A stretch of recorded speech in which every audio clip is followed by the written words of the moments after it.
Good morning, everyone. Today we are going to study the Civics 4th chapter of Class 6, the key element of democratic government.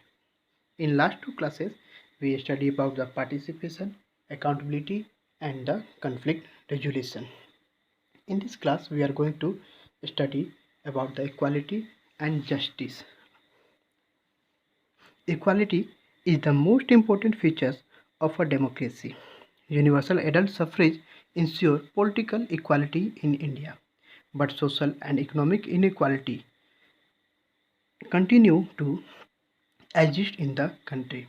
This is because the vast diversity of India often lead to discriminate and discrimination lead to inequality.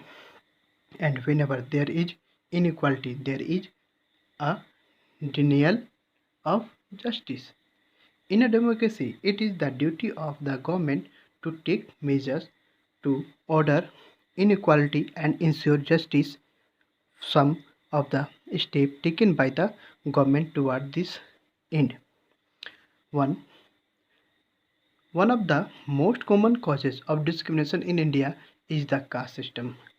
Untouchability is one of the cruelest expression of such discrimination, but the effort of Dr. B.R. Ambedkar encouraged many others to speak up in favor of removing the practice of untouchability in in India.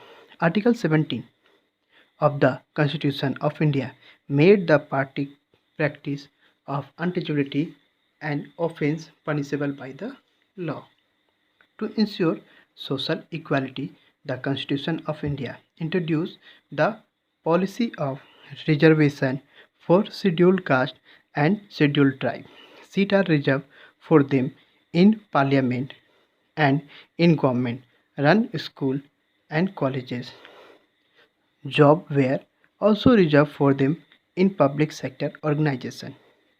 Unequal treatment based on gender is another example of discrimination in India. Girl children in many parts of India are still unwanted and treated unequally. The government has come up with many laws to promote equal treatment of girls and women.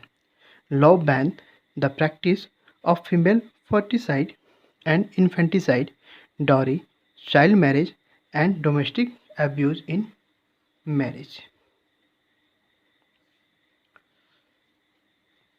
चौथे अध्याय में हम लोग देख रहे हैं, इससे पहले के क्लासेस में हम लोग पार्टिसिपेशन, अकाउंटेबिलिटी और कन्फ्लिक्ट रिजोल्यूशन देख चुके हैं। इसमें हम इक्वालिटी एंड जस्टिस के बारे में देखेंगे। इक्वालिटी सबसे महत्वपूर्ण विशेषता होता है प्रजातंत्र का।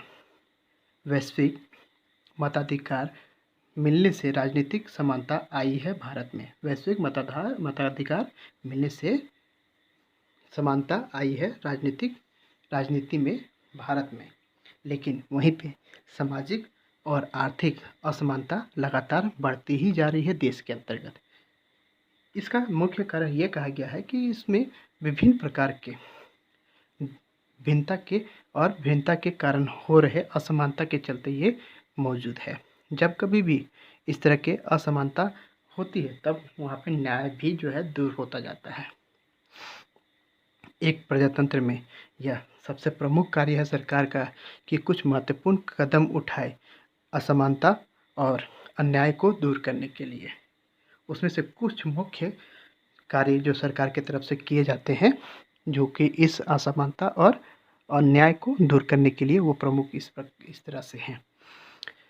सबसे प्रमुख सामान्य सा कार्य डिस्क्रिमिनेशन को ख़त्म करना भारत में, जो कि सबसे ज़्यादा बेस्ड होता है किस पे, कास्ट सिस्टम और छुआछूत के ऊपर में। छुआछूत जो है सबसे बुरा मानवीय व्यवहार है जो कि भिन्नता लाते हैं लोगों के और समाज के बीच में। सरकार, लेकिन यह कोशिश B.R. अम्बेडकर की तरफ से सबसे ज़्यादा किया गया था। उन्होंने लोगों को प्रोत्साहित किया कि वो अपने भले के लिए और अपने उत्थान के लिए आवाज़ उठाएं, बुलंद करें और इस छुआछूत के प्रैक्टिस को ख़त्म करें। इसके अगेंस्ट में संविधान में आर्टिकल 17 भी पास किया गया, जो कि किसी भी प्रकार के छुआछूत अगर समाज में होता है तो उसे एक पनिशेबल ऑफेंस माना गया है लॉ के सामने।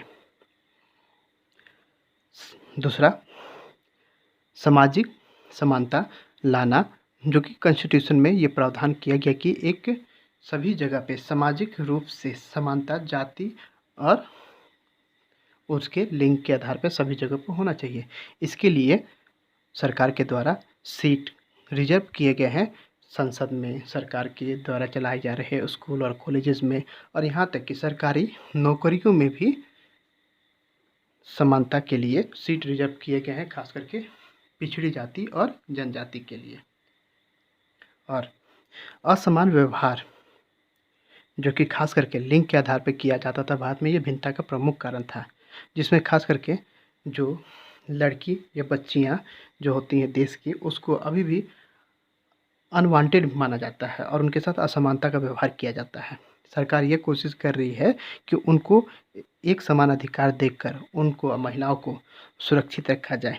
इसलिए कानून भी बनाया गया और कानून रोक दिया है कि भ्रूण हत्या पे, भ्रूण हत्या मतलब कि पेट में अगर लड़की पल रही है तो उसको जांच करके लोग पहले मार दिया करते थे, अब इस तरह के जांच को भी रोक दिया गया है। और यहाँ तक कि दहेज प्रथा, बाल विवाह और घरेलू महिलाओं के साथ में घर में मारपीट पे भी रोक सरकार ने लगाई है।